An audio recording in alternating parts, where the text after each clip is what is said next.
안녕하세요. 네. 안녕하세요. 네. 요 책은 선물로 드리는 거니까 꼭 받아가시고요. 혹시 모자라면 제가 다음 주에 다시 가져오겠습니다.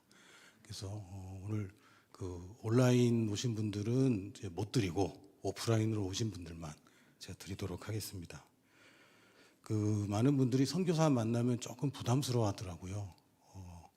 밥을 좀 사줘야 될 것 같고 뭘 좀 줘야 될 것 같고 이런 인식들이 있는데 좋은 겁니다. 아주 감사한 일이고. 근데 그게 감사하고 사랑하는 마음에서 하면 좀 좋은데 이게 부담이 되면 곤란하잖아요.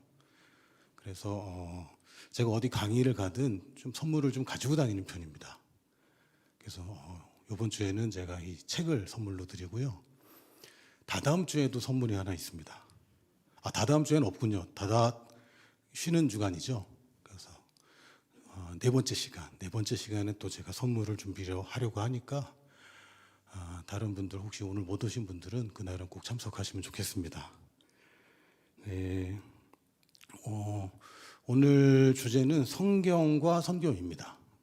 성경과 선교. 지난번에도 이제 성경적인 선교 또는 선교적인 성경에 대해서 지난 시간 나눴는데 핵심 두 가지만 좀 복습을 하겠습니다. 첫 번째는 선교라는 말은 미션이란 말이고 이건 각 사람에게 꼭 각 시대에게 하나님이 가장 원하는 바 우리에게 주시는 미션이 있다는 거 그리고 구약시대의 가장 큰 미션은 메시아가 와야 한다. 사복음서에서의 미션은 이 예수란 분이 바로 미션이다.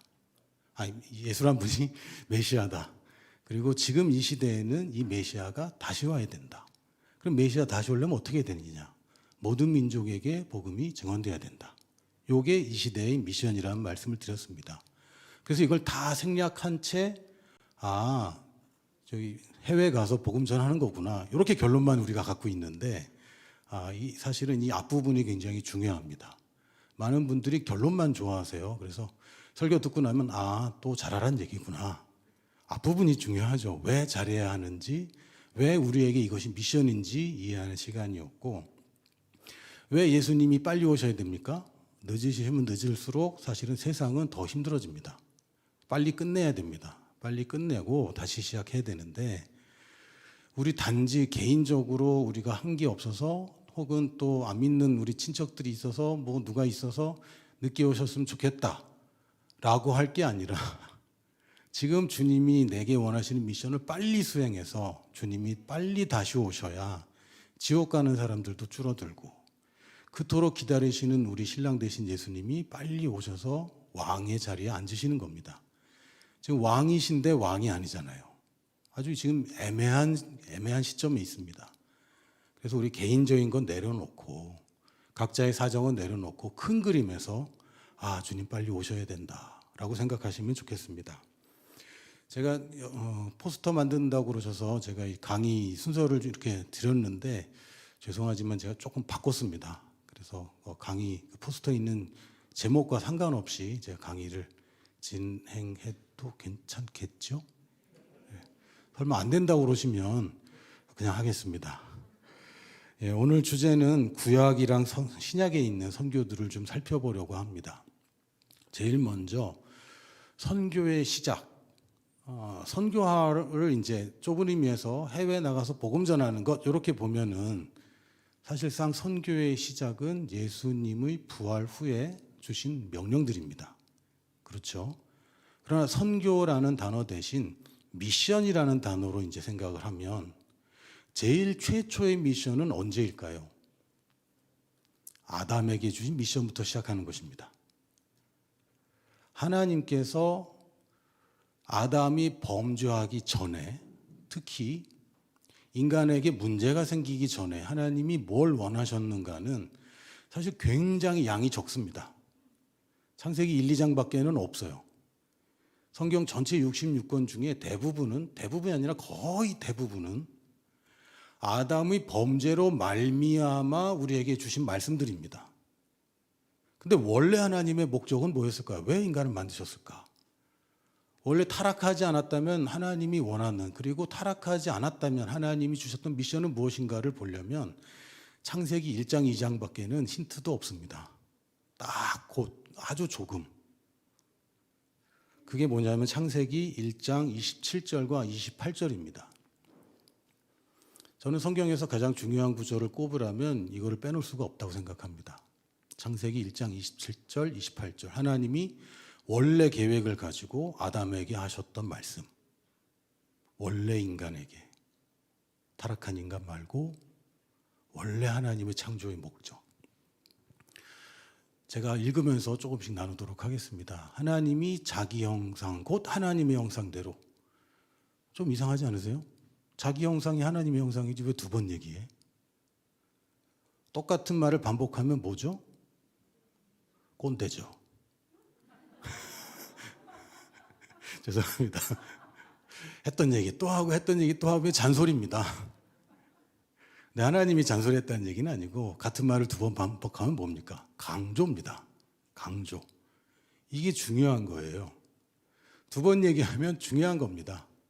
그냥 뭐 하나님의 형상 그렇지 뭐 그냥 이렇게 넘어갈 게 아니라는 거예요. 하나님이 아담을 창조하실 때, 그리고 아담으로부터 비롯된 인간을 창조하실 때 원래는 하나님이 자기 형상, 곧 하나님의 형상대로 창조했습니다. 저는 엉뚱한 생각을 좀 자주 하는 편이고 제 청소년 시절부터 엉뚱한 생각을 많이 했습니다. 엉뚱한 생각을 누구한테 물어볼 수가 없었어요. 물어보면 대답이 현찮아요. 대답이 저를 시원하게 해주지 못했어요. 가끔 이제 교회에서 제 청소년 때입니다. 전도사님한테 이게 왜 이러냐고 물어보면 그건 이래서 그렇대. 근데 이게 답이 아니야. 그건 또 왜 그래요? 그러면 또 뭐라고 설명하는데 그것도 답이 아니야. 그러다가 결국 전도사님이 그냥 믿어. 너무 생각이 많아. 요런 사람이었습니다. 여러분 주변에 가끔 있잖아요. 질문 엄청 많고 엉뚱한 질문 계속하고. 제가 그런 사람이었는데 감사하게도 이런 엉뚱한 생각들을 많이 하다 보니까 엉뚱한 질문을 하는 친구들을 저는 굉장히 좋아합니다. 그 친구들도 저를 좋아하죠. 왜? 서로 통하는 게 있거든요. 계속 물어봅니다. 계속. 지난번에도 우리 청소년 청년하고 이제 한 달 동안 합숙을 했는데 청년들이 저녁 예배를 드리고 나면 이제 자야 되잖아요. 저를 안 놔줘요. 질문하겠다고. 질문을 하다가 결국은 막 만들어서 합니다. 야, 빨리 질문해. 막 이러면 서로 자기들끼리. 저는 이런 질문이 많았고 엉뚱한 생각이 많았습니다. 하나님의 형상이란 도대체 무엇인가? 심오한 게 아니라 그냥 엉뚱한 질문입니다. 하나님이 눈이 있는가? 하나님이 눈이 있습니까? 성경에 보면 눈동자처럼 이렇게 하니까 있는 것 같은데 과학적으로 생각을 해보면 빛을 만드신 분이 뭘 보시겠다고 눈이 있을 필요가 없잖아요. 이 눈이라는 것은 인간이나 어떤 동물들이 빛을 감지하기 위한 감각기관입니다. 하나님이 빛을 만들었는데 그 전부터 눈을 가지고 계실 이유가 없죠. 하나님이 손이 정말 있는가? 하나님이 모든 물질을 만드셨는데 뭘 잡으시겠다고 손이 필요하실까? 그렇죠? 하나님이 코가 있는가? 공기가 필요한 분이 아닌데 왜 코가 있겠는가? 그러니까 여기서 말하는 하나님의 형상이란 하나님이 이렇게 눈, 코, 입 있으시고 팔다리 이렇게 있으시고 육체적으로 진짜 우리가 생각하는 형상이라는 개념이 보이는 시각적으로 있는 것은 아닌 것 같습니다. 하나님이 빛을 만드셨는데 그 전에 계신 분이 무슨 보이는 게 어디 있겠어요. 하나님은 영이시니라고 성경은 분명하게 얘기합니다. 하나님은 영이야. 육체도 아니고 혼도 아니고 하나님은 영이야. 하나님이 영이십니다. 그래서 여기서 말하는 하나님의 형상이라는 얘기는 하나님이 창조한 모든 피조물 중에 오직 인간만 영이란 얘기죠. 다른 어떤 동물도 영이 아닙니다. 하나님이 만든 육체를 가지고 있는 물질 세계에서의 피조물 중에 오직 인간만 영을 가지고 있습니다. 저희들은 참 아담을 상상하기 쉽지 않습니다. 여러분, 아담이 어떻게 생겼을까요? 피부색이 뭐였을까요? 도대체 피부색이 뭐길래 지금 이렇게 다양한 피부색이 있을까요? 직모였을까요? 곱슬머리였을까요? 금발이었을까요? 흑발이었을까요? 상상이 되십니까? 지금 있는 모든 인류가 다 아담의 유전자에서 비롯됐습니다. 좀 더 저는 엉뚱한 걸 좋아하니까 아담의 혈액형은 뭐였을까? A, B, AB, O 뭐였죠? A형이었다면 B형이 나올 수 없고, B형이었다면 A형이 나올 수 없고, O형이었다면 AB형이 나올 수 없고, 근데 다 나왔잖아요. 만약에 아담이 지금 살아계시다면 서로 간의 수혈은 불가능할 겁니다. 아담은 A형도 아니고 B형도 아니고 O형도 아니고 AB, O형? 마치 이런. 유전자가 우리랑 달라요. 이분은. 모든 인류가 이 한 사람에게서 다 퍼져나왔는데 이렇게 다양하게 나왔어요. 지금 인간이 가지고 있는 모든 DNA는 사실은 아담은 다 가지고 있었습니다. 굉장히 신기하죠. 이렇게 다양한데 아담은 굉장히 특별한 존재였습니다. 만약에 아담이 범죄하지 않았다면 아담은 지금도 살아있습니까? 만약에 그렇다면 살아있겠죠. 죽음이란 게 없으니까. 그럼 지금 왕은 누굽니까? 아담이겠죠. 아담은 처음부터 왕이었고 영원히 왕이었을 그런 사람입니다. 그래서 그 아담이 범죄했기 때문에 문제입니다. 하와가 먼저 범죄했는데 모든 책임은 아담이 져요. 왜요? 아담이 인류의 오리진, 근원이었고 왕이었기 때문에. 아담에게서 나온 사람이 범죄한 것은 큰 문제가 되지 않습니다. 아담이 범죄한 게 문제인 것이죠. 하나님이 아담을 그런 존재로 만드셨습니다. 하나님이 자기 형상, 곧 하나님의 형상대로 사람이라고 번역해도 좋고 아담이라고 번역해도 좋습니다. 을 창조하셨습니다. 하나님이 목적을 가지고 창조하셨습니다. 하나님은 아담에게 기대하시는 바가 있었습니다. 그냥 자연 그대로 놔둬도 다스린 사람 없어도 그냥 이 생태계는 유지될 겁니다. 그런데 하나님은 아담에게 뭔가를 원하셨어요. 그런데 더 신기한 것은 뭐냐면 하나님이 그들에게 복을 주시며 이게 먼저입니다. 종교는 거꾸로 얘기합니다. 너 이거 해. 그러면 신이 너를 복 줘. 그리고 구원받아. 이렇게 얘기합니다. 똑같이 얘기합니다. 똑같이. 내용은 다 똑같아요. 순서만 다르지. 제가 전에 한번 지방에 운전하고 내려간 적이 있는데 지방에 가면 라디오 주파수가 다 달라지잖아요. 라디오를 들으면서 운전을 하다가 제가 원래 맞춰놓은 주파수가 이제 안 나오기 시작하는 거죠. 그래서 이제 서치를 눌러서 잡히는 주파수를 이렇게 듣는 겁니다. 근데 누가 이렇게 막 얘기를 하는데 굉장히 이거 기독교 방송인가 하고 많이 오래 들었어요. 오래 듣고 아멘 그렇지 막 이러면서 들었는데 나중에 그 시그널이 나오잖아요. 부처님의 자비를 온누리에 원불교 방송. 원불교 방송을 듣는데 제가 너무 은혜를 많이 받았어요. 그때 알았습니다. 내용이 비슷하다. 내용이 비슷합니다. 다른 얘기 별로 없어요. 예수 빼면은 거의 비슷합니다. 착하게 살아라. 자비롭게 해라. 용서해라. 다 내버려둬. 이게 다 헛것이야. 헛되고 헛되니. 비슷한 내용입니다. 근데 순서가 달라요. 순서를 정확하게 해야 됩니다. 복음은요. 야, 니 어차피 안 돼. 어차피 안 돼. 네가 선하게 해봤자 어차피 하나님 기준에 못 맞춰. 아무리 열심히 하고 노력하고 윤리적이고 도덕적이고 안 돼. 어차피 안 돼. 그래서 내가 그냥 너를 구원하기로 했어. 내가 너를 복 주기로 했어. 그럼 내가 너를 구원했고 너에게 복을 줬으니까 이제 그걸 가지고 넌 이걸 해. 이게 복음입니다.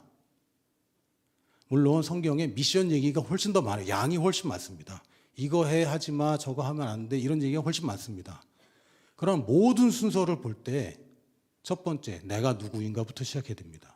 하나님이 나를 어떤 사람으로 창조했는가. 두 번째, 하나님이 나에게 뭘 주셨는가. 그걸 알고 나면요. 그 다음에 미션이 오면 못할 거 없지 뭐. 못할 거 없지. 감사합니다. 이렇게 반응이 나오게 되어 있어요. 하나님이 자기 형상대로 만드셨습니다. 그리고 열심히 잘하면 복 줄게가 아니라 복을 먼저 줍니다. 그리고 나서 이거 해라고 얘기할 때 아담이 버거워요. 이거 이상하잖아요. 그럴 수 없습니다. 하나님은 복을 먼저 주시고 그 다음에 이걸 하라고 요구하십니다. 예전에 어떤 프로그램이 있었어요. 프로그램이 있었는데 지금의 스타킹 같은 프로그램이 하나 있었습니다. 제 기억으로는 변웅전 아나운서가 나와서 하는 그냥 일반인들이 나와서 묘기 대행진이라는 프로가 있었어요.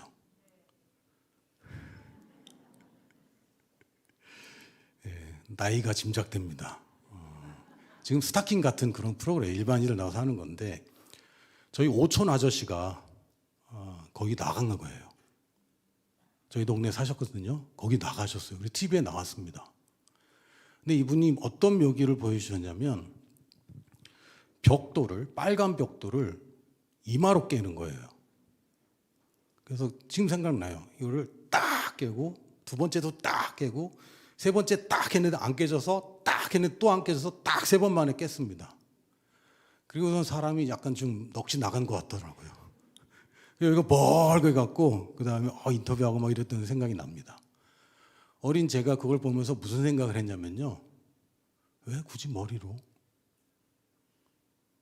왜 굳이 머리로 저러지? 예전에 소림사 영화 같은 거 보면 막 이렇게 철사장 혹시 아세요? 막 손가락 단련한다 그러고 손으로 막 못 박고 막 이럽니다.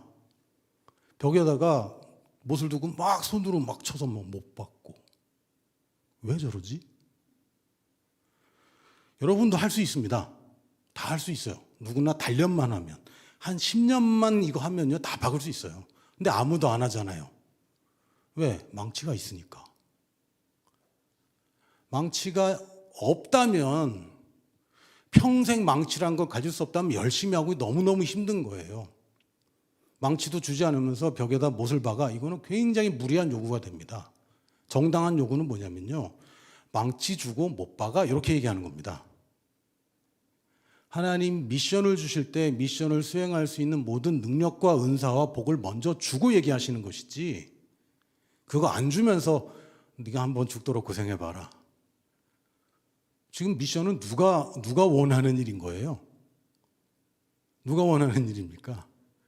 사장님이 저 지방에다 지사를 열고 싶어요. 근데 사원 중에 아무도 안 가겠대. 얘기해야죠. 야, 내가 차 줄게. 누가 갈래? 집 줄게. 누가 갈래? 제가 진짜냐? 너 갈 거냐? 가면 내가 100% 지원해 준다. 이게 맞는 그림이지. 야, 내가 지사를 열려고 그래. 누가 갈래? 너 가라. 네 알아서 해라. 이건 사장이 바보든지 아니면 못됐든지 아니면 이상한 사람이라는 거죠. 하나님이 미션을 우리한테 얘기할 때 하나님이 어리석습니까? 그건 아니죠. 가끔 우리 눈에 어리석게 보이긴 해요. 그런데 어리석은 분 아닙니다. 하나님이 못된 분입니까? 아니죠. 많은 사람들이 하나님이 이상하다고 생각해요. 하나님 그런 분 아닙니다. 그 이상한 분이 하늘에 별을 놓고 이 땅에 질서를 놓고 이 아름다운 우주를 만드시고 이상한 분은 이렇게 만들지 않습니다. 이상하게 만들죠. 이 세상의 모든 법칙을 놓으신 분이 합리적이고 굉장히 논리정연하게 하나님은 뭔가를 원하십니다. 우리가 이해 못할 부분이 분명히 있어요. 그럼에도 불구하고 하나님이 뭔가 원하는 게 있다면 그걸 누구에게 맡긴다면 맡길 만한 사람에게 맡기거나 아니면 도와주겠다는 겁니다. 근데 미션 얘기하면 난 못해. 그게 아니에요. 하나님이 이걸 하겠다는 사람이면요 하도록 만들어줍니다. 그러면 딱 재보니까 각이 안 나오는데 난 안 될 것 같은데 그래도 하자고 그러야지. 그래도 내가 하자고 그래야지. 왜? 이건 되는 거니까. 하나님이 하겠다는 겁니다. 네가 해야 된다는 게 아니라 내가 하겠다는 게 하나님의 미션이고 누군가에게 통해서 할 수 있도록 그 기회를 우리에게 주시는 겁니다. 절대로 자격이 안 되는데 보내지 않습니다. 아무것도 안 주면서 보내지 않습니다. 이걸 분명하게 이해하셔야 됩니다. 내가 누구인가가 먼저고, 두 번째가 하나님이 나에게 무엇을 주셨는가. 그래서 내가 이걸 해야 되겠구나. 이게 복음의 순서입니다. 종교는 거꾸로 얘기합니다. 거꾸로 얘기해요. 이거 해, 저거 해, 그래야지 복 받아. 이거 익숙하죠? 기도 많이 해야 복 받아. 아닙니다. 헌금 많이 하면 또 축복받아. 아닙니다. 십계명을 봐도요. 십계명의 제1계명이 뭔지 아시죠? 너는 나 외에 다른 신을 내게 두지 말아라. 이게 1계명입니다. 근데 1계명보다 더 중요한 게 있어요. 그 전에 뭐라고 말씀하시냐면 내가 누구야? 너 애굽에서 종되었을 때에 내가 너를 구원한 여호와 아니냐? 너 옛날에 종이었잖아. 지금은 누구야? 하나님 백성이죠. 내가 너한테 뭐 해줬어? 이집트를 완전 쑥대밭 만들고 홍해를 가르고 나오고 내 원수들 옛 주인들은 홍해에서 다 죽고 이거 하셨죠. 불기둥과 구름기둥으로 날 인도하시는 여호와. 요게 먼저입니다. 이걸 그렇지. 여호가 이렇게 하셨지. 야, 너 나 외에 다른 신 둘 거야? 아니요. 당연한 거죠, 이거는. 당연하게 따라오는 겁니다. 우상 만들래? 아니요, 제가 왜 만들어요? 여호와께서 나를 어떤 존재로 만드셨고 나한테 뭘 해주셨는지를 알면 그 다음에 것은 그냥 당연한 겁니다. 야, 누가 너한테 복 주냐? 여호와시죠. 남의 것 탐하지 말아라. 그럼요. 이스라엘 사람들이 나갈 때 이집트 사람들이 금은 보화 다 주면서 내보냈습니다. 받은 게 가면서 뭘 잘한 게 없잖아요. 노예가 탈출하는데 선물 받아서 나와요. 남의 거 탐하지 말아라. 제가 지금 갑자기 부자가 됐는데 남의 걸 왜 탐합니까? 로또 맞아 보셨잖아요. 한 번쯤은 다 맞는 거 아닙니까? 일생 살면서. 만약에 로또를 맞았다면 여러분 이렇게 남의 거 탐하게 됩니까? 1등 맞았는데 3등 맞은 사람 거 저것도 내가 샀어야 되는데 이런 생각 듭니까? 안 듭니다. 앞에 내가 누구이고 무엇을 받았는지가 희미하니까 자꾸 여기서 걸리는 거예요. 이거를 다른 말로 은혜를 잊어버렸다 이렇게도 표현합니다. 받은 은혜를 우리가 살려보면 하나님이 내가 죄인 되었을 때 사랑하신 분 아닙니까? 하나님만큼 좋은 분이 어디 있어요? 원수까지 사랑하셨는데 한둘도 아니고 그 사랑을 받았으면 사랑해라. 이게 그렇게 10,000달란트 빚진 자가 탕감받았지 않습니까? 100데나리온 빚진 자를 만났을 때 왜 멱살을 잡습니까? 100데나리온도 꽤 큰 돈입니다. 1데나리온이 하루 품삯이거든요. 하루에 8만 원 번다고 한다면 100데나리온이면 800만 원, 꽤 큰 돈입니다. 그런데 10,000달란트는요?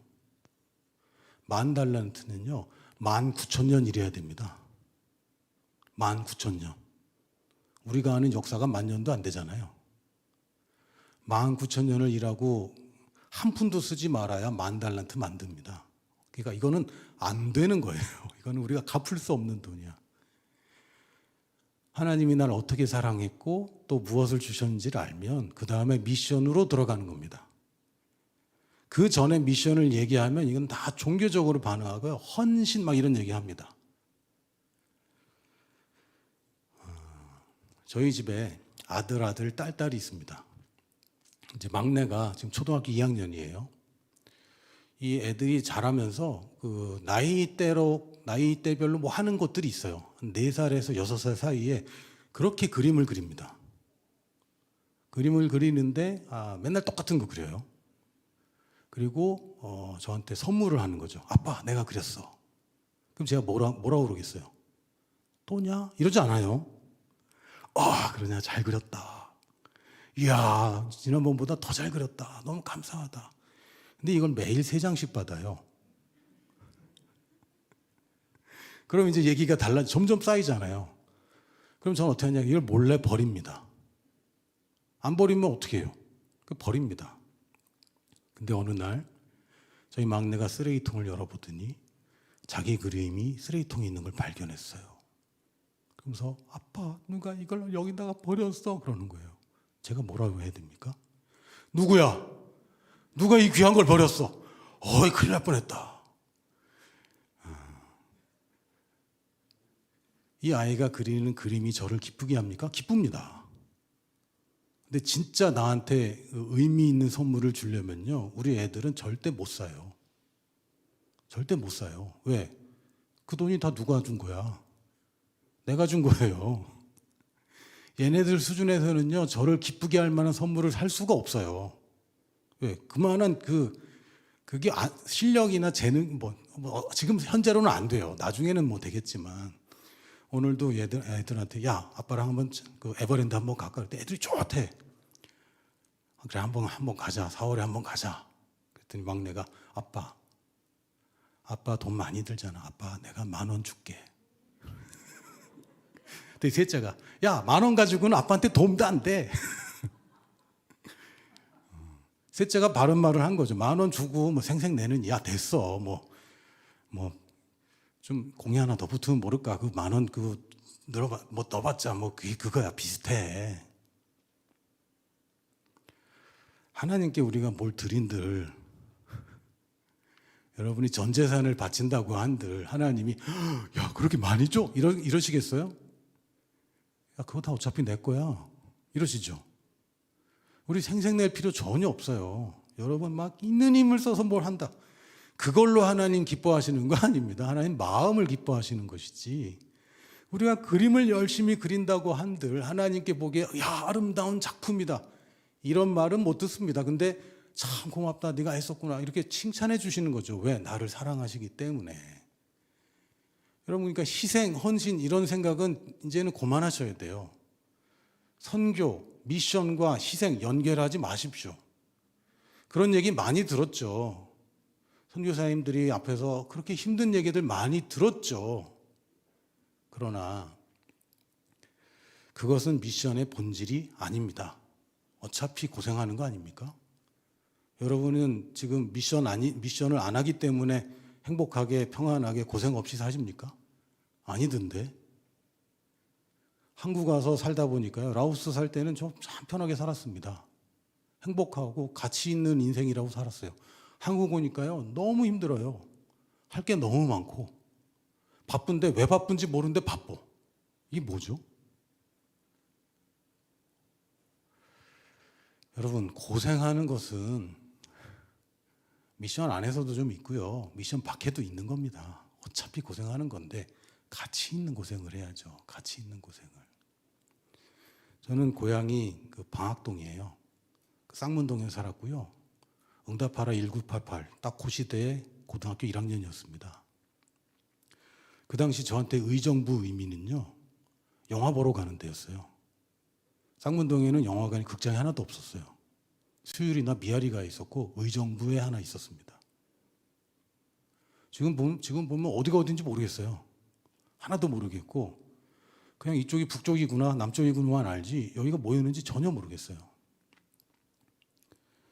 여러분에게 만약에 여기는 개발 예정인데 너만 특별히 가르쳐 주는 거야. 여기 이제 지하철역이 여기 생기고, 여기에 GTX, ATX 이런 게 막 생기고, 고속도로가 뚫려. 여기가 딱 좋은 데야. 너 지금 얼마 갖고 있어? 빚을 내서라도 이거 사라. 그럼 여러분이 빚을 내서 모든 걸 다 팔아서 그걸 사는 거를 희생이라고 부릅니까? 희생이라고 부르나요? 투자라고 부르죠. 투자라고. 사람들은 이해 못해요. 저 밭을 왜 사? 나는 알죠. 거기 보화가 감추어져 있어. 그래서 내가 다 파는 거야.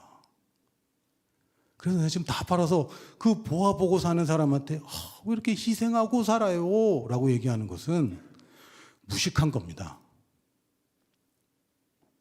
미션을 이루는 길은 복된 길이지 절대로 희생이거나 헌신이거나 고생하는 길이 아닙니다. 우리가 볼 때는 밭에 한춤이 보아 안 보이잖아요. 안 보이니까 힘들겠다 자꾸 이러는 거죠. 근데 정작 당사자들은 안 힘들어요. 보아를 보고 달려가는 길은 힘들지 않아요. 여러분들 길을 써서 영혼까지 끌어다가 아파트 하나 분양받아서 있으면 그 아파트 올라가는 거 보면서 기쁘잖아요. 이만큼 올라가서 내후년이면 내가 들어갈 수 있어. 그리고 딱 하면은 2년 후면은 내가 저걸 팔 거야. 막 꿈을 꾸잖아요. 근데 다른 사람은 저거 집 팔고 저걸 해갖고 저렇게 월세 전전하고 참 고생이다. 아니죠. 내 보아가 지금 무럭무럭 자라고 있는데. 죄송합니다. 너무 세상적이고 현실적인 예를 들어서 죄송하고. 미션은 힘든 거 고생하는 거 아닙니다. 그것처럼 보일 뿐이죠. 하나님이 복을 주면서 미션을 말씀하셨습니다. 절대로 이 미션을 이루고 나면 복 줄게 그런 거 아닙니다. 물론 아브라함에게 말씀하실 때 본토친 저 아비집을 떠나라 내가 너에게 복을 주겠다라고 한 얘기를 우리가 잘 들어야 됩니다. 하나님이 갈대아 우르에서는 복 줄 수가 없고 하란에서는 복 줄 수가 없고 어디서 줘야 됩니까? 가나안 땅을 주려고 그러는데 갈대아 우르에 사는 동안에 가나안 땅을 줄 수가 없잖아요. 하란에 사는 동안 가나안 땅을 줄 수가 없잖아요. 그래서 하나님이 가나안 땅 내가 주려고 글로 가. 내가 거기 다 준비해놨어.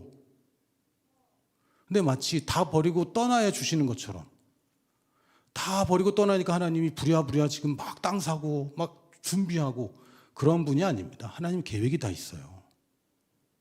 그래서 누군가를 지금 부르고 계신 것입니다. 그거 이루시겠다고. 너 혼자 가서 한번 해봐. 아니죠. 그거는 그분의 의지가 없다는 얘기인데 하나님은 우리로 하여금 복된 길을 원하십니다.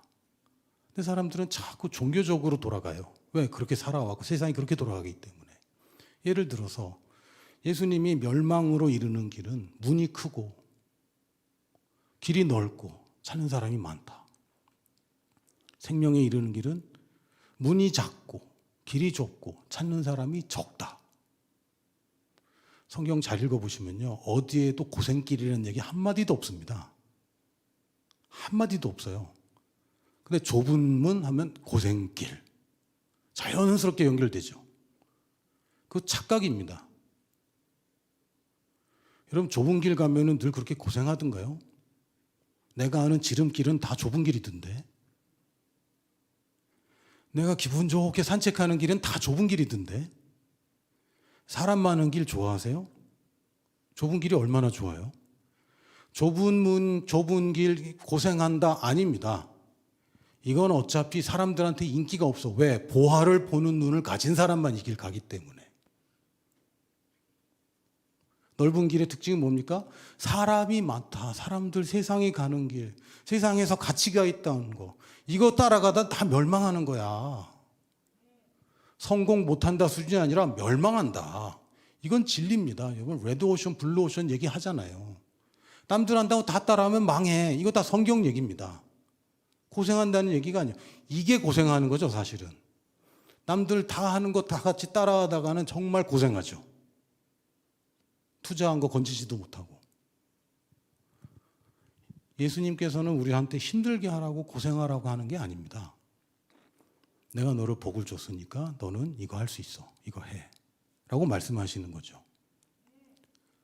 그래서 지금 미션을 얘기하기 전에 내가 누구인가 이거 분명하게 하셔야 됩니다. 성경에서는 너는 정복자보다 더한 사람이야. 번역이 조금 다르긴 하지만 넉넉히 이긴다라고 번역되어 있지만 영어로 보면 more than conquerors라고 되어 있습니다. 정복자보다 더한 사람들. 네가 그런 사람이야. 그래요? 아닌 것 같은데요. 저는 정복이나 이런 거는 별로 안 돼요. 저는 이렇게 잘 지키고 그냥 있는 거 잘 간수하고 이런 보수적인 사람인데요. 성경은 다르게 합니다. 아니야. 옛사람은 그렇지만 너는 새 사람이잖아. 보혈로 다 씻었잖아. 보혈로 씻었는데 아직 남았다고? 그게 무슨 얘기입니까? 그럼 보혈이 부족하다는 얘기네요. 아니죠. 내 생각에는 나는 못났다고 생각하고 내 생각에는 나는 별로 의롭지 않다고 생각하고 내 생각에는 별로 지혜롭지 않다고 생각하는데 성경은 다르게 얘기합니다. 내가 너와 함께 있다. 뭐가 문제냐? 내가 너와 함께 간다. 뭐가 문제냐? 제가 문제입니다. 너는 문제가 되지 않는다. 하나님 앞에서 제가 큰 도움 되겠습니까? 그거 교만입니다. 그럼 큰 해가 되겠습니까? 그것도 교만입니다. 하나님 하시겠다는 일에 여러분 막을 수 있습니까? 제가 한번 막아보겠습니다 하시는 분. 하나님이 지금 역사를 계속 만들어 가시고 하시는데, 믿음의 사람들과 교회들을 통해 역사를 만들어 가시는데 하나님 제가 한번 막아보겠습니다. 없잖아요. 또 제가 한번 보태보겠습니다. 없잖아요. 이렇게 기차 타고 아무리 기차 밀어보세요. 앞으로 갑니까? 안 갑니다. 하나님이 우리에게 미션을 말씀하시는 것은 너도 올라타. 여기 타. 이거 간다. 내가 창조 때부터 아담의 타락 때부터 모든 구약과 신약과 사복음서와 서신서와 계시록에 이르기까지 나는 가는 길을 정해놨다. 너 여기 타라. 누가 이런 표현했더라고요. 자기는 저 넓은 초원에 달리는 기차처럼 자유롭고 싶대. 문과죠, 문과. 이과는 그렇게 얘기하지 않습니다. 왜? 기차는 레일 위를 가지. 어딜 초원을 지 맘대로 다녀? 기차는 레일 위를 가지. 저는 이과입니다. 하나님은 레일 위로 가세요. 야, 레일 있어. 기차 가는 거야. 개가 짖어도 기차는 가. 자, 봐봐. 성경에 이렇게 여기 써놨잖아. 이렇게 해서 결국은 모든 민족의 복음은 증언된다. 너도 여기 같이 갈래? 아니면 너 그냥 따로 살래? 얼른 같이 타야죠. 주님 가는 대로 가야죠. 주님 어디 가십니까? 나도 같이 가야죠. 이분 따라다니면 부족한 게 없어요. 이분 따라가면요, 성공할 수밖에 없어요. 내가 후보면 어떻고 못하면 어떻습니까? 우리 예수님이 다 이기는데. 같은 팀이라는 게, 지난번에 보니까 월드컵 때인가? 아니, 올림픽 때 축구 뭐 이렇게 시상식 하는데 23명인가 올라가더라고요. 11명이 올라가는 게 아니야. 23명이 올라갑니다. 그 중에 어떤 사람 한 번도 안 뛰었어. 근데 금메달은 받아요. 예수님이 나한테 너 우리 팀 들어올래? 그럼 어휴, 아싸, 이게 무슨 가문의 영광인가? 이래야 정상이죠. 너 우리 팀 들어올래? 아니요, 근데 제가 좀 이게 하는 일도 있고요. 지금 저는 부족하고요. 이거는 하나님 앞에 모욕입니다. 그렇게 하시면 안 돼요. 물론 여러분 하나님 부르지도 않았는데 막 그러지 마십시오. 그리고 좀 천천히 해도 괜찮습니다. 급하게 서두를 이유 전혀 없어요. 그러나 나는 몰라. 그냥 뭐 이러다 그냥 내가 무슨 뭘 하겠어. 언제 하나님이 여러분 혼자 하라고 그랬습니까? 하나님 하시는 일에 동참하라고 그랬지. 여러분 기차를 밀라고 지금 초청하는 거 아닙니다. 이 기차에 타라고 말씀하시는 거죠. 할렐루야. 가만히 있어봐. 지금 파워포인트 한 장도 못 넘어갔는데 지금. 그럼 복을 주시면서 얘기하는 겁니다. 복을 주시면서. 그러면서 뭐라고 말씀하시면 5가지를 얘기하세요. 첫 번째, 생육해라. 생육이 뭡니까 도대체? 잘 안 쓰는 말인데 영어로 하면 좀 더 쉽습니다. Make fruit. 열매 맺어라. 이걸 좀 더 의역하면 결과를 내라. 이러면 이제 사람들이 싫어하더라고요. 아니 맨날 회사에서 실적 내라고 그러고 공부해서 성적 내라고 그러고 뭔가를 자꾸 보이라고 그러는데 하나님도 그러십니까? 아 너무하네요. 스트레스 받아요. 그냥 은혜로 그냥 잘한다 이러시는 게 아닌가요? 잘한다 하십니다. 왜요? 생명은 무조건 열매 맺게 되어 있습니다. 어느 나무가 힘써서 열매 맺는 나무 보셨어요? 그냥 심으면 나오게 돼 있습니다. 어느 정도냐면 뿌리가 자라는데 바위를 터뜨리죠. 나무 뿌리가. 생명이란 건 그런 겁니다. 생명이 심겼는데 안 나와? 이런 일은 없어요. 우리가 생명이 맞다면 당연히 열매는 맺는 것입니다. 누구와 같은 열매를 맺습니까? 자기 같은 열매 맺는 거죠. 이런 얘기 했더니 누가 질색하더라고요. 지금 나 닮은 애들 때문에 지금 고생인데 또 나 같은 걸 낳으면 어떡하냐고. 할렐루야. 여러분 같은 제자들을 또 만드는 것입니다. 그걸 뭐라 그러냐면 번성한다, 이렇게 번성한다라고 표현되어 있는데 영어로 보면 조금 쉽습니다. 멀티플라이, 복제 배가한다, 이런 뜻입니다. 그 열매를 심으면 그 열매가 나와요. 그 씨를 심으면 그 씨 열매가 나오고, 근데 여러분 그 하나 심으면 딱 나무가 생기는데 하나가 열리고 그게 또 심겨서 또 하나만 나오고 이런 일은 없죠. 하나 심으면 최소 30배, 60배, 100배 나오는 겁니다. 이게 원리입니다. 생명의 원리는 그런 겁니다. 여러분에게 하나님이 요구하시는 거예요. 결과를 내는데, 열매를 맺는데, 너희 많은 삶의 열매들이 있겠지만 제일 중요한 건 제자야. 너와 같은 제자를 만들어서 그 제자가 또한 제자 만들게 하는 것. 이게 우리가 가진 미션입니다. 저는 아직, 다시 하나님이 누구시고 나는 누굽니까? 하나님이 뭘 주셨고 나는 뭘 받았습니까? 요거 먼저 들어가셔야 돼요. 그러니까 제자 삼을 수 있습니다. 근데 저는 다시 내가 누구인가? 하나님이 말씀하실 때 내가 누구인가? 하나님이 나한테 무엇을 주셨는가? 이게 나의 자격과 관련 것이었습니까? 아니잖아요. 하나님이 내 자격 보고 나 구원하셨고 나 자격 보고 축복하셨습니까? 아닙니다. 그럼 내가 제자 삼을 때 나의 자격으로 만드는 건 아니라는 거죠. 나와 같은 사람 제자를 만드는 겁니다. 저도 제자를 만든다 그러면 참 어렵다, 이거 쉽지 않다. 제자, 예수님처럼 막 제자 3년 반 동안 맨날 같이 살아야 되고 힘들다, 이런 생각 많이 했는데요. 제가 제 딸을 보면서 생각이 많이 바뀌었습니다. 저희 큰아들은 저의 제자입니다. 제 제자예요. 어느 정도냐면 목소리까지 비슷해요. 가끔 오빠죠. 오빠가 뭐라 얘기하면 아빠 이래요.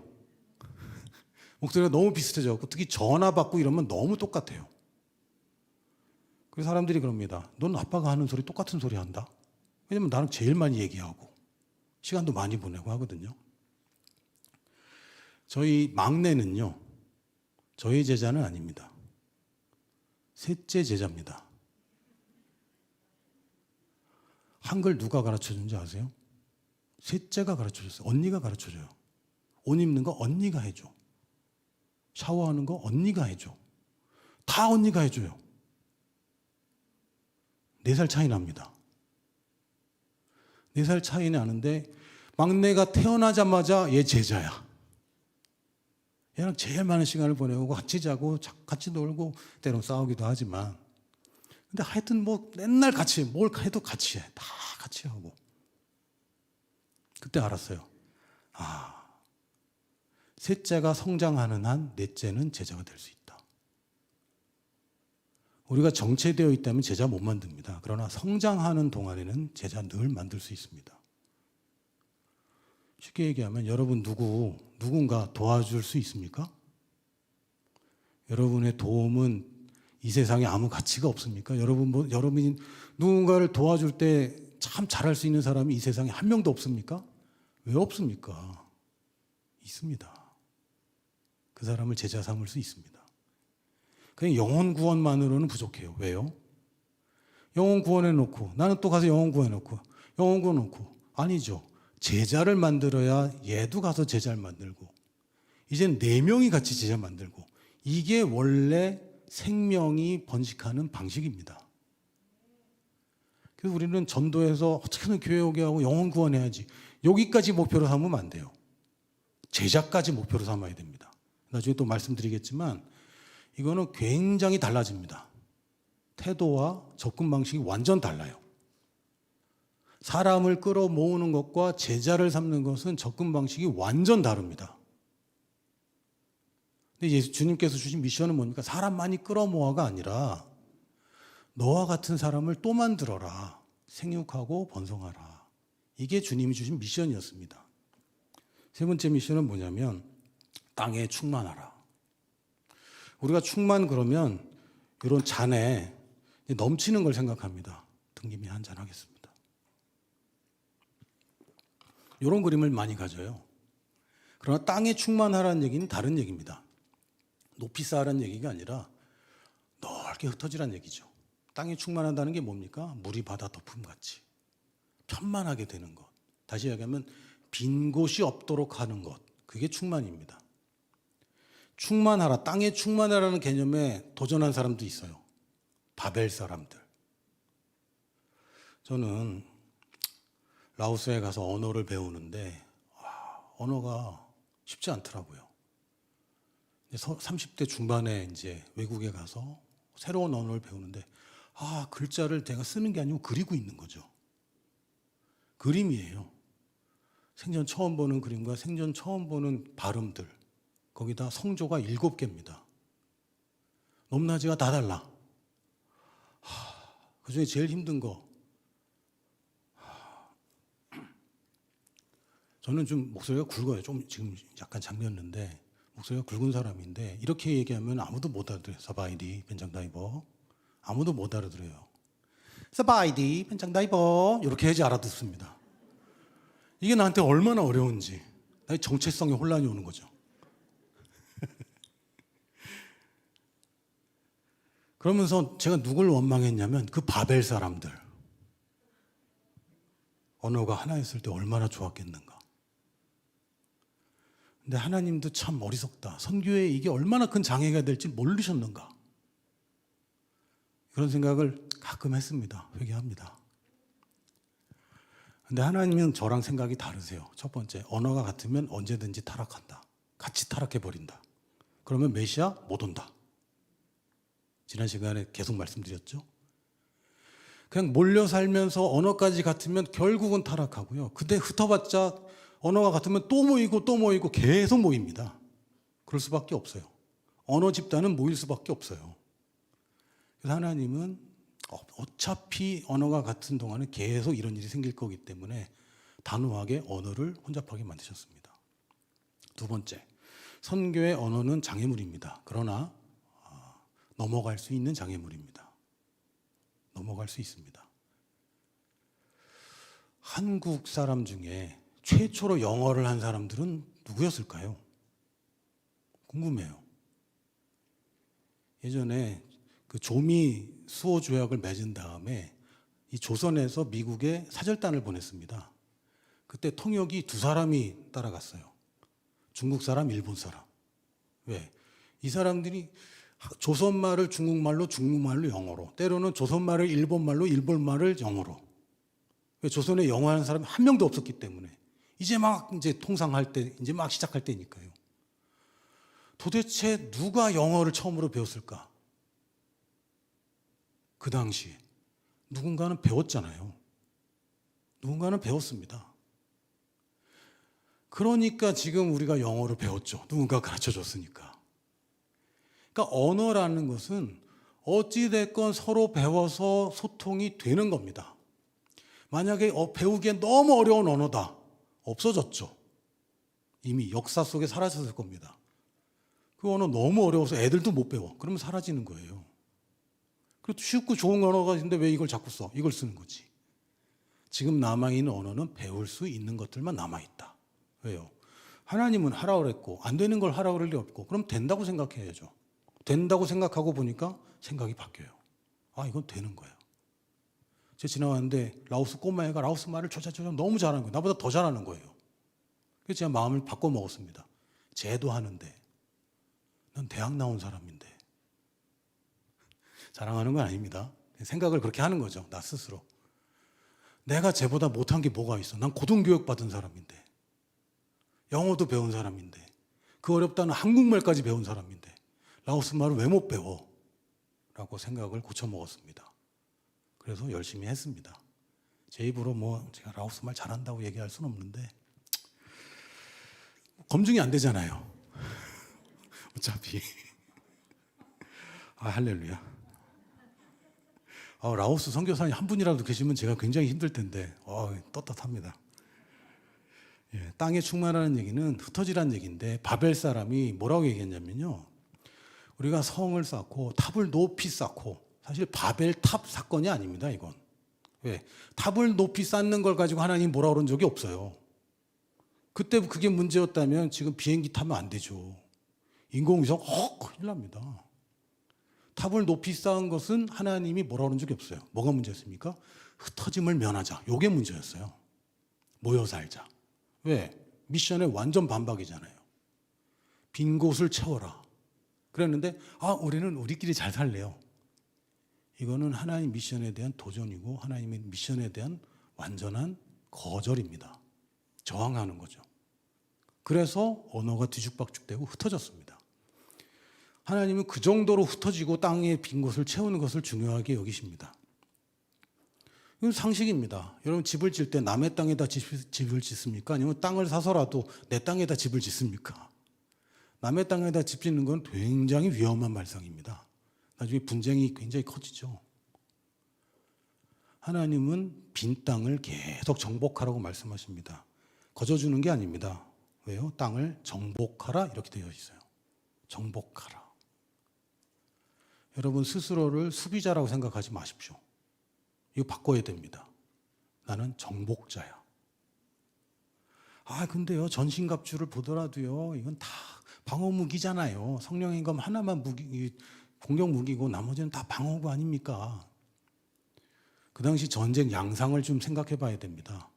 투구를 쓰고 흉배를 붙이고 신발을 제대로 신고 허리띠를 하고 방패를 들고 이거 누가 이렇게 하냐면요 공격자가 이렇게 하는 겁니다. 성 안에 있는 방어자들은 이렇게 갑옷 다 안 입어도 됩니다.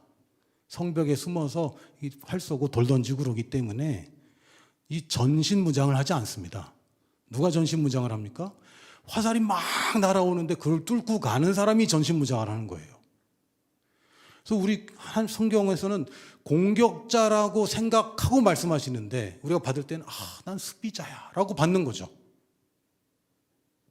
예수님의 이름이 더 강력하다. 어떤 귀신들보다 우리가 강력하다라고 얘기하는데 영적 전쟁 완전 착각하는 겁니다. 저는 영적 전쟁이란 무슨 얘기인지 압니다. 그러나 영적 전쟁이란 단어는 별로 안 좋아합니다. 왜요? 전쟁은 끝났다며요. 예수님이 전쟁에 승리하셨다며요. 근데 왜 또 전쟁이라고 그럽니까? 전쟁 끝났는데. 저는 영적 전쟁이란 말보다 영적 진압 이 말을 더 좋아합니다. 일방적으로 우리가 와서 뚜려 패는 거지. 물론 수고가 있습니다.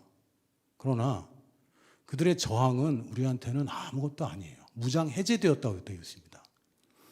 사탄이 뭐의 압입니까? 거짓의 압이죠. 여기 혹시 유치부 교사 계세요? 존경합니다. 제가 예전에 유치부 가서 설교한 적이 한 번 있었거든요. 제 별명이 너구리예요. 닮았습니까? 네. 전 별명 좋아합니다. 왜냐하면 원래 다른 사람들이 나쁜 별명을 하도 많이 붙여갖고 제가 어디 가든 너구리라고 먼저 얘기합니다. 그러면 다른 거 생각 안 해요. 선수를 치는 거죠. 그 중에 제가 받은 것 중에 가장 나아요. 너구리 전도사님이었는데 그 당시에 저한테 설교를 한번 하라고 그래서 유치부가 설교를 하는데 여러분 안녕하세요. 너구리 전도사님입니다. 애들이 막 좋아해. 와 너구리다 너구리 막 이래요. 그래서 일단 오늘 말씀은 너구리 아니 오늘 말씀은 너구리 그래서 야 그만해. 그랬더니 더 할 건데 뭐 어쩌고 야 좀 앉아. 그래서 막 일어나고 막 야 때리지 마. 그랬더니 자기 안 때렸대. 너 때렸다. 야 내가 앞에서 봤는데 뭘 안 때리지 않았대. 자기가 때려놓고. 그때 총각이었거든요. 너무 시험 들었어요. 내가 생각하는 아이들은 순수하고 막 이럴 줄 알았는데 순수하게 악해. 정말 순수한 악 그 자체야.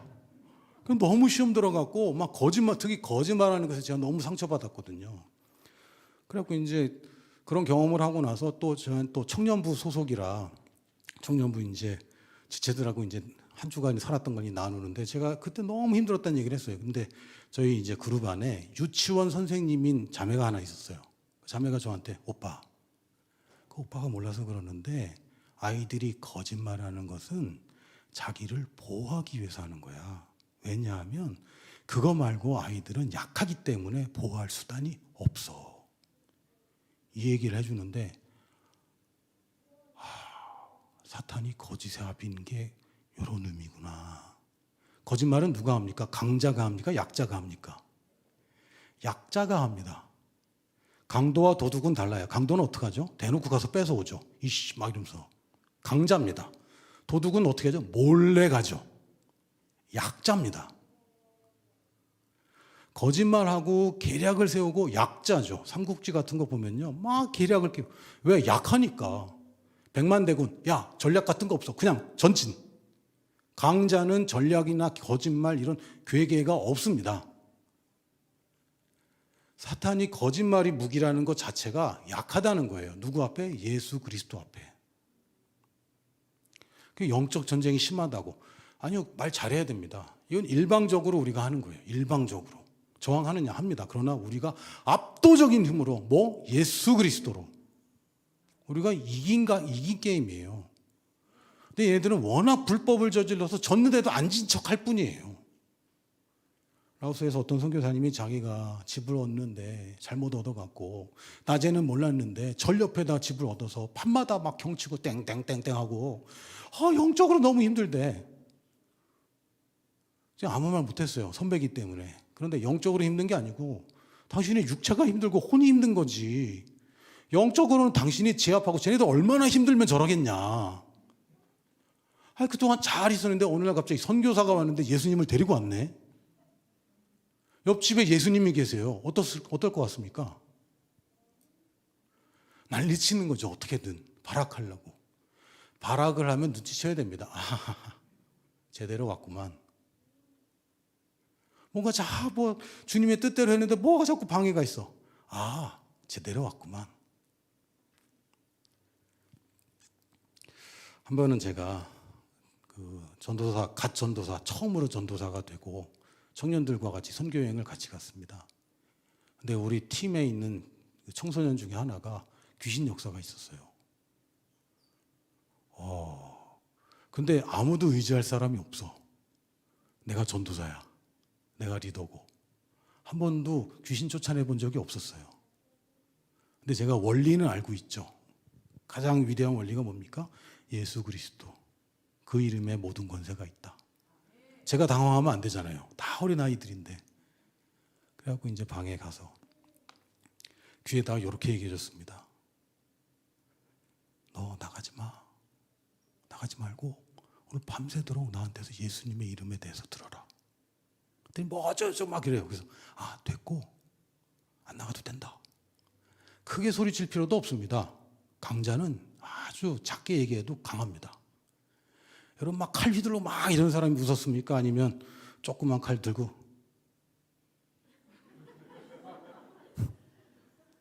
이게 무서워. 이게 막 이렇게 하는 사람은 지가 무서워서 그런 거지. 제가 가끔은 성령의 검 그런데 나는 이쑤시개만 한 것 같아.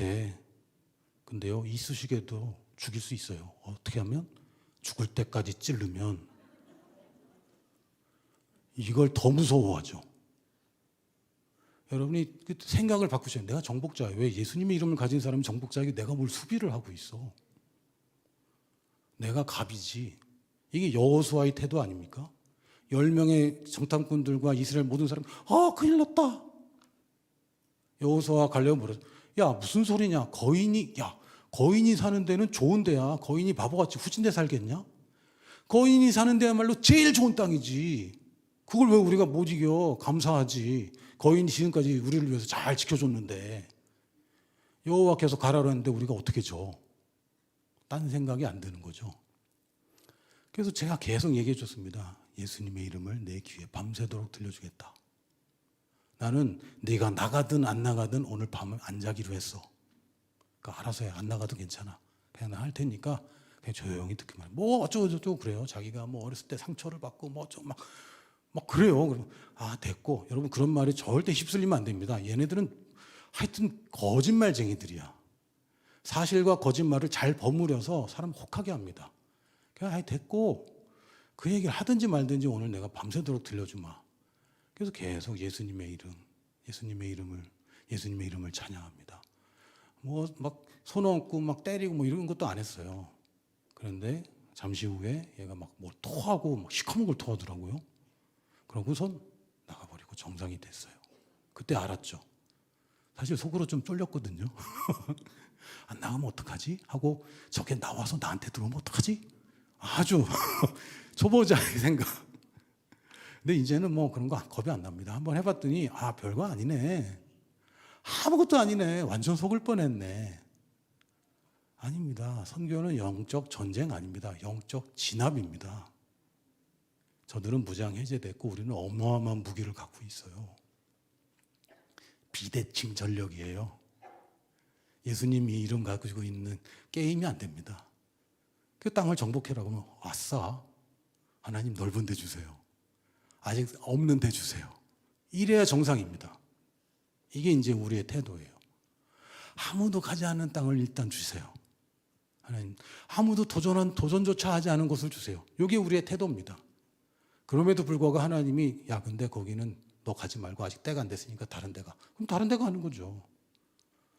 무조건 하나님께 물어보지도 않고 내 마음대로 하라는 얘기는 아닙니다. 그러나 태도 자체는 정복자의 태도고 예수님의 이름은 만능 열쇠이기 때문에 어떤 문도 열린다는 것이고 그럼 여러분 어떤 문을 여시겠어요? 계집문을 여시겠습니까? 아니면 금고문을 여시겠습니까? 두껍고 튼튼하고 가장 거대한 문을 열고 싶지 않습니까? 열쇠는 다 열려요. 어차피. 쉽게 열리는 문 열면 그 안에 뭐가 있겠어요? 제가 처음에 한국에 이제 대표로 부임을 했는데 저희 단체에 그 스타렉스가 하나 있었습니다. 제가 선교지 가기 전에도 똥차였는데 그 똥차가 여전히 있더라고요. 그래서 제가 그걸 타고 다녔습니다. 제가 차 문을 어디 세워놓으면요 차 문을 안 잠가요. 제발 누가 가져갔으면 좋겠다. 저희 고장나고 누가 가져가야 새 차를 사는데 아무도 안 가져가. 문을 열어놓고 살아요. 왜? 아무 가치가 없기 때문에. 여러분 어느 집에 갔는데 막 담장이 여러 개고 문이 높고 그러면 여기는 안에 좋은 게 있겠구나. 이게 우리 태도입니다. 왜 얘네들이 이렇게 발악을 하고 저항을 하지? 뭐가 좋은 게 있구나. 지금 뭔가 위기를 느끼고 있구나. 막 이슬람이 막 이래요. 얘네들이 때가 다 하고 있구나. 이때가 타이밍이다. 이게 우리의 태도입니다. 다시 우리가 누굽니까? 우리가 무엇을 받았습니까? 이거 먼저 들어가서 상황을 봐야죠. 근데 많은 경우에 무서워. 못 오게 해. 무서워. 약간 이런 느낌? 이게 공격자의 태도는 아니에요. 공격자의 태도는 어서 와. 그동안 고생했지? 한번 당해봐. 이런 느낌. 네가 우리를 전도하러 와? 어림없어. 이리 와. 환영한다. 사실은 이게 정복자의 태도입니다. 그래서 뭐 하라고요? 다스리라고요. 다스린다는 얘기는 군림하는 게 아닙니다. 책임지는 겁니다. 왜 우리가 리더 얘기를 들어야 됩니까? 그 사람이 책임질 거기 때문에. 책임 안 질 거면 딴소리 하지 마세요. 왜?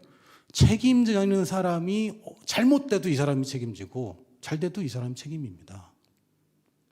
책임을 지는 것입니다. 다스린다는 것은. 굉장히 무거운 것이죠. 다스려서 뭐 합니까? 거기서 또 생육하고 번성하고 거기서 또 빈 땅을 찾아가고 거기를 정복하고 다스려서 거기서 또 다시 생육하고 번성하고 이게 계속 벌어지는 것. 이게 원래 하나님의 계획이었고 아담이 그것을 망쳐버렸고 예수 그리스도가 오셔서 그것을 회복하셨습니다. 그래서 지금 현대 선교에서도 이거랑 똑같아요. 사실은. 이게 신약에서 사도행전 1장 8절에서 뭐라고 얘기가 되냐면 성령이 너에게 임하시면 하나님의 형상대로 창조된 너희들 성령이 임하시면 회복되면 복을 주시면서 이르시되 너희가 권능을 받고 권능 받고 가는 것이지 가면 주는 거 아닙니다. 그리고 땅끝까지 이르러 내 증인이 되라. 뭡니까? 생육하고 번성하고 땅을 차지해서 거기를 정복하고 다시 다스려서 거기서 또가 나가는 것. 이 원리는 똑같습니다. 선교사들이 또는 교회가 우리가 다 연합해서 하는 선교가 결국은 이겁니다. 우리가 삶에서 삶은 너무 힘들고 고생만 하고 있고 아무 열매도 없이 사는 거, 그거 주님 뜻이 아닙니다. 여러분, 하는 일마다 잘 되는 게 하나님 뜻입니다. 내 영혼이 잘됨 같이 내가 범사에 잘 되고 강건하기를 원한다. 하나님 그거 좋아하세요. 자기 자녀 안 되는 거 좋아하는 사람이 어디 있어요? 하나님은 여러분 잘 되는 거 좋아하십니다. 하는 일마다 잘 되는 거 좋아하십니다. 그러나 거기서 멈추는 게 아니라 이런 삶을 보면 사람들이 저 사람 뭐지? 도대체 뭐지? 시기하고 질투하는 사람이 9명이지만 나도 저 사람처럼 되고 싶다는 한 사람이 나오게 되어 있습니다. 그 사람을 제자 삼고 이 사람에게 그리스도를 소개하고 얘도 나처럼 다시 거듭나게 하고, 그래서 뭐 하라고요? 우리가 더 많아지고 그러다 보니까 야 저기 빈 땅 있는데 우리 10명인데 한 명은 보낼까? 그럼 보내고 또 똑같은 일이 거기서 하고 정복하고 다스리고, 이게 선교입니다. 우리가 말하는. 그래서 왜 지금 여기 한국에도 도와줄 사람 많은데 왜 해외로 가야 됩니까? 빈 곳이기 때문에. 컨베이어 벨트 지난주에 보셨죠? 거기는 아무도 없으니까, 혹은 너무 부족하니까. 선교사 우리 많은 것 같지만 사실은 굉장히 부족합니다. 선교사의 90%가 이미 기독교가 있는 곳에서 사역을 합니다. 물론 거기도 사역을 해야 됩니다. 여러분, 목사가 필요한 데는 교회가 있는 데입니까? 없는 데입니까? 교회가 있는 곳에서 더 필요한 거 정상이고요. 그건 맞는 겁니다. 근데 90대 10은 좀 아니죠. 그건 좀 너무했죠. 그리고 10%의 선교사님들, 사실은 10%도 안 됩니다. 정말 복음이 없는 곳에서 선교하는 거 정말 적습니다. 그럼 우리가 뭘 생각해야 되냐면, 가만히 있어봐. 내가 선교사로 갈 것 같지는 않고, 내가 선교사로 갈 것 같지는 않고, 여러분 그렇게 믿으십시오. 괜찮습니다. 따라해 볼까요? 제가 가겠습니다. 제 말고 제가 간다고요. 제가 가겠습니다. 가만히 있어봐. 내가 갈 것 같지는 않고 쟤를 보내야 되겠다. 그러면 보내려면 어디로 보내야 될까요? 비어있는 데로 보내야죠. 이렇게 하는 겁니다. 여러분이 기도하기 시작하면요, 그 사람 말고 다른 사람이 가는 경우도 있어요. 꼭 그 사람만이라도 괜찮습니다. 하나님 다 걸러서 알아들으시거든요. 내가 저 사람을 보내겠다는 게 아니라 내가 누군가를 보내겠다는 거 아닙니까? 그럼 그 사람 나옵니다. 어떻게 하냐고요? 제가 그렇게 당했습니다. 선교는 무슨 그런 고생길을 내가 왜 가? 전혀 생각 없었어요. 우리 교회 권사님 한 분이 기도하기 시작했어요. 난 몰랐지. 아니 날 위해서 기도하는데 사실 나한테 얘기할 필요는 없어요. 여러분 얘기할 필요 없어요. 그 사람한테 가서 얘기하면 그 사람 교회 나가버릴 수도 있어요. 그러면 안 되니까 조용히 하나 찍으세요. 의정부 비전교회에서 이 비전에 가장 합당한 사람, 내가 최고의 사람 말고 우리들 중에서 가장 그래도 갈 만한 사람, 빨리 갈 사람 찍으세요. 그리고 조용히 기도하기 시작하는 겁니다. 그러면 이상하게 그 사람 안 가는데 옆에 사람 가기도 하고요. 열심히 기도하는데 네가 가라 이럴 수도 있어요. 그럼 가면 되지. 아닙니까? 성공하는 길인데. 절대 두려워하지 마시고 다시 한번 제가 가겠습니다. 제 말고 제가 간다고요. 제가. 할렐루야. 선교는 보내는 데서 시작하는 겁니다. 가는 게 선교의 시작이 아니에요. 아이고, 시간이 너무 많이 갔는데 빨리 하겠습니다. 자, 구약을 요점을 정리를 누가 해주셨냐면 예수님이 요점 정리를 해주셨어요. 예수님이. 여러분, 구약의 핵심이 뭡니까? 이거를 저자가 아니라 말씀이신 그분이 직접 구약은 요 내용이야 라고 아주 압축해서 해주신 내용이 있어요.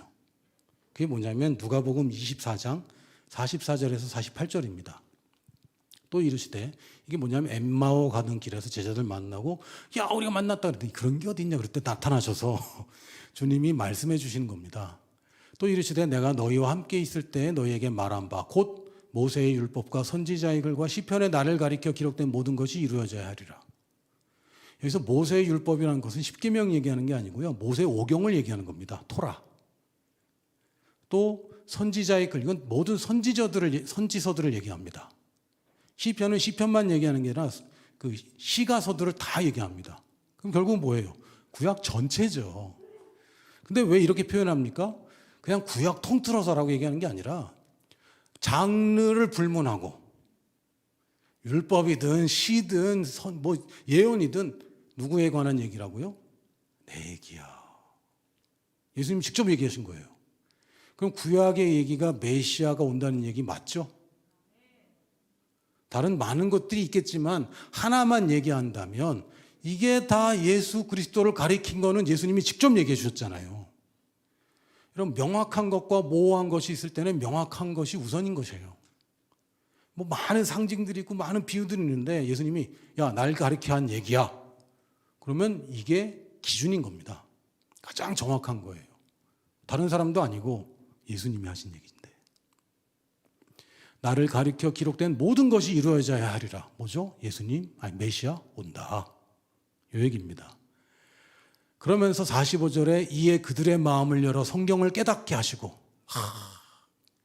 지금까지는 야, 뭐 이렇게 못 깨닫냐, 왜 이렇게 믿음이 없냐 맨날 혼났는데 드디어 부활하신 주님께서 제자들의 마음을 열어서 성경을 깨닫게 해주셨어요. 그러면서 중요한 얘기 하실까요? 덜 중요한 얘기 하실까요? 가장 중요한 얘기 하시겠죠. 부활하고 지금 오랜만에 만나고 앞으로 얼마 같이 있지 않을 건데 마음을 열어놓고 그 다음에 핵심을 전해주시는데, 첫 번째, 이같이 그리스도가 고난을 받고, 두 번째, 제3일에 죽은 자 가운데서 살아날 것과, 세 번째, 또 그의 이름으로 죄사함을 받게 하는 회개가, 네 번째, 예루살렘에서 시작하여 모든 족속에 전파될 것이 기록되었으니. 네 가지입니다. 네 가지입니다. 근데 저도 저희 커미션을 이제 세우신 이재환 선교사님이 가르쳐 주실 때 그때 눈이 열렸어요. 저는 지금까지 어떻게 읽었냐면 예수님이 고난받고 십자가에서 돌아가시고 우리 대신 희생하시고, 두 번째 부활하시고, 세 번째 이제는 누구든지 주의 이름을 부른 자는 구원받는 이 회개. 지난번에 잘못했 이런 회개 말고 근본적인 회개, 원죄에 관한 회개. 이것이 성경에 기록되어 있으니 너희는 가서 전파해라. 이렇게 알고 있던 거죠. 근데 성경에 그렇게 써 있지 않다고 그랬어요. 주님이 뭐라 했냐면 4번까지 있어요. 너희는 이 3번까지가 성경에 기록되어 있으니까 이걸 해가 아니라 3번과 마찬가지와 똑같은 수준에서, 똑같은 중요성에서 예루살렘에서 시작하여 모든 족속에 전파될 것이 기록되어 있다고 되어 있습니다. 이게 된다는 거예요. 이거를 알고 나면요, 선교가 완전 달라집니다. 이게 되는 거네. 야, 1, 2, 3번이 기록되어 있으니까 가서 전해. 이게 아니고 이 1, 2, 3번과 마찬가지로 이게 전달된다는 게 기록된 게 구약 성경이야. 성경을 잘못 보고 있는 거죠. 우리 이거 해야 돼. 아닙니다. 이건 되는 겁니다. 예루살렘에서 시작하여 모든 족속에게 전파될 것이 기록된 게 성경이라고 하셨어요. 그리고 우리가 성경이 진짜로 믿는다면 모든 족속에게 전파될 것도 믿어야죠. 아멘? 여러분 1번 안 믿으면 어떻게 됩니까? 사실 예수님 돌아가신 거 아니야. 이단이죠. 2번 안 믿으면 어떻게 되죠? 예수님 부활한 거 아니야. 이단이죠. 예수의 이름으로 어떻게 우리가 구원받아? 이건 타종교입니다. 4번은요. 우리가 해야지. 이단입니다, 사실은. 이 앞에 3개만 중요한 게 아니라 4개도 기록된 겁니다. 예수님이 지금 장황하게 이해하신 게 아니라 성경 구약 내용을 통틀어서 짜고 에기스만 딱 남겨서 4가지 얘기하셨는데, 마지막이 뭡니까? 모든 족속에게 전파된다. 그럼 이걸 안 믿는다는 건요, 거의 이단 수준입니다. 제가 이걸 알고 충격받았어요. 나 완전 이단이었다. 예수님이 죽으심과 부활과 이제 영접하면 다 값없이 받는 이 구원을 믿긴 믿었는데 이게 모든 족속에게 전파될 거라고는 안 믿고 있었어요. 저거 해야 되는데라고 생각했지. 착각이죠. 이 복음은 땅끝까지 증언됩니다. 되는 일이기 때문에 하나님이 여러분을 부르시는 거예요. 이건 되게 돼 있습니다. 시간 문제죠. 혹시 모르죠. 제 생애에 못 볼지 몰라요. 그럼 어떻습니까? 어차피 되면 되는데. 그게 뭐 중요합니까? 내가 보든 안 보든 그게 뭐 중요합니까? 모든 족속에게 전파될 것이 기록된 것이 성경입니다. 구약이 그 내용이에요. 구약을 요약하면 딱 요 얘기라고 예수님이 요약해 주셨어요. 그러면 48절에 너희는 이 모든 일의 증인이야. 너 증인이야. 저는 아닌데요? 아니 증인이야. 아닌 것 같은데. 여러분 증인은 제일 쉽습니다. 증인은 누구나 할 수 있어요. 변호사는 누구나 못합니다. 증거를 가져오는 건 변호사가 하는 일이고 검사가 하는 일이에요. 법정에 서보셨습니까? 혹은 드라마나 뭐 영화 보셨잖아요. 증인이 증거 몇 번 제가 제출합니다. 증인이 무슨 그런 얘기를 해요. 증인은 증언합니다. 증거는 법조인이 가져오는 겁니다. 우리에게 한 변호자가 계시니 예수 그리스도. 우리가 증거 증명하려고 하지 마세요. 증언은 제일 쉽습니다. 봤냐? 봤으면 봤다. 못 봤으면 못 봤다. 또 증언 중에 이런 증언이 있어요. 저 사람이 그렇게 얘기했다. 내가 들었다. 이거 증언 아닙니까? 여러분 복음을 증명하려고 하지 마십시오. 그거는 법조인들이 하는 거예요. 증인은 뭐합니까? 성경에 이렇게 써 있어. 내가 봤어. 이게 증언입니다. 성경에 따르면 예수 그리스도만이 유일한 구원자이시고 이분을 따라서 절대 손해 안 본다고 써 있어. 내가 그거 봤어. 이게 증인이 하는 증언입니다. 근데 증거가 안 따라오면 어떻게 하죠? 그거는 변호사 책임이지. 그건 내 책임이 아니에요.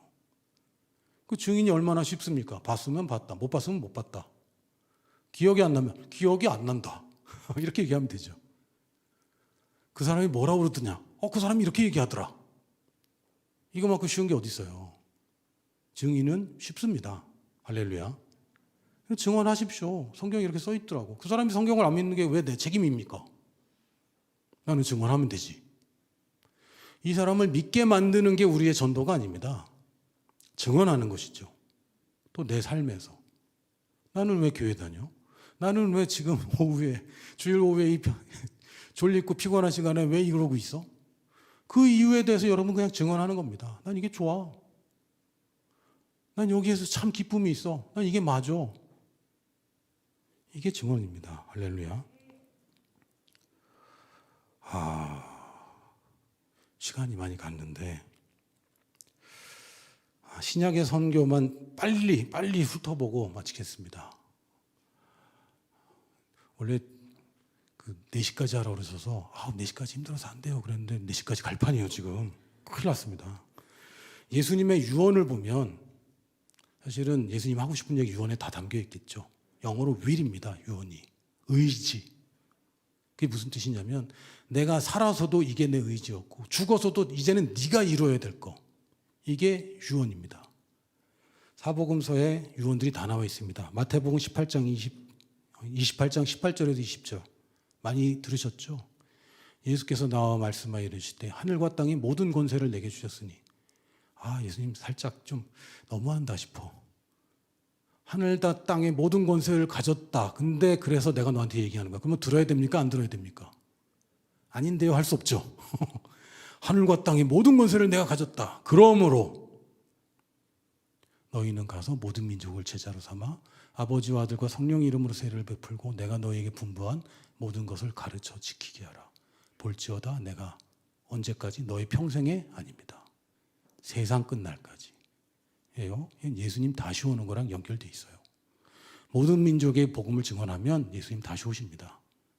그래서 세상 끝날까지 함께 있다고 말씀하셨어요. 또 마가복음에 보면 이렇게 말씀하십니다. 주 예수께서 말씀을 마치신 후에 하늘로 올려지사 하나님 우편에 앉으시니라. 제자들이 나가 두루 아니네.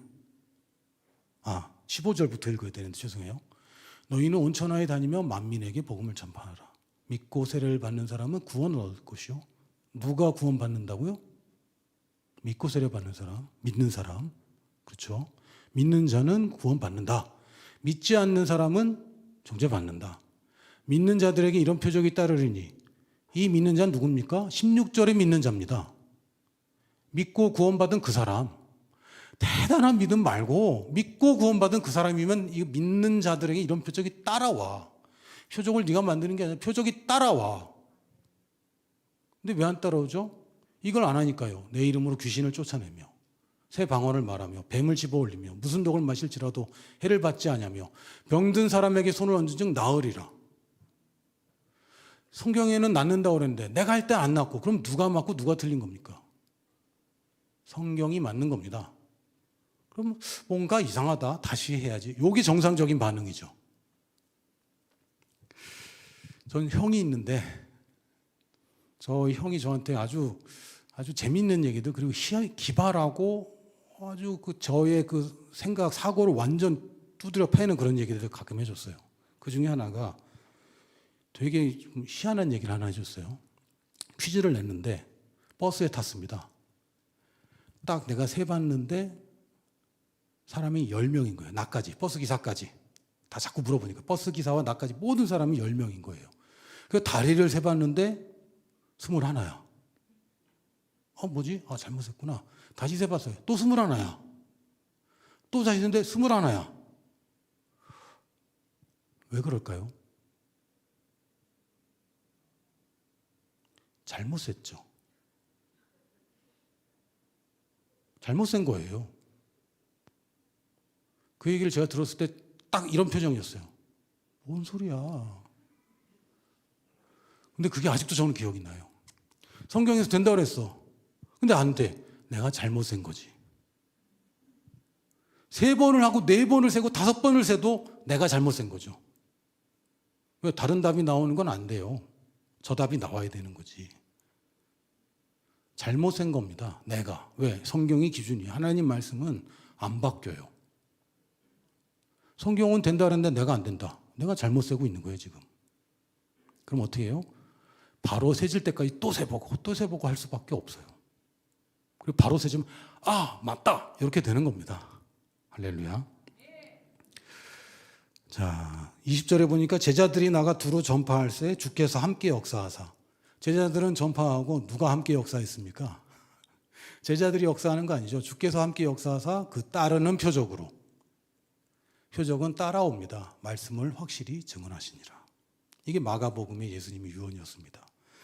자, 누가복음 유언은 아까 우리가 읽었던 누가복음 24장 44절에 49절에 보면 46절만 47절에 또 그의 이름으로 죄사함을 받게 하는 회개가 예루살렘에서 시작하여 모든 족속에게 전파될 것이 기록됐으니 너희는 이 모든 일의 증인이다. 그리고 누가복음이 이어져서 사도행전 1장 8절이 되죠. 사도행전 1장 8절에 이렇게 얘기합니다. 오직 성령이 너에게 임하시면 너희가 권능을 받고 예루살렘과 온 유대와 사마리아 땅끝까지 이르러 내 증인이 되리라.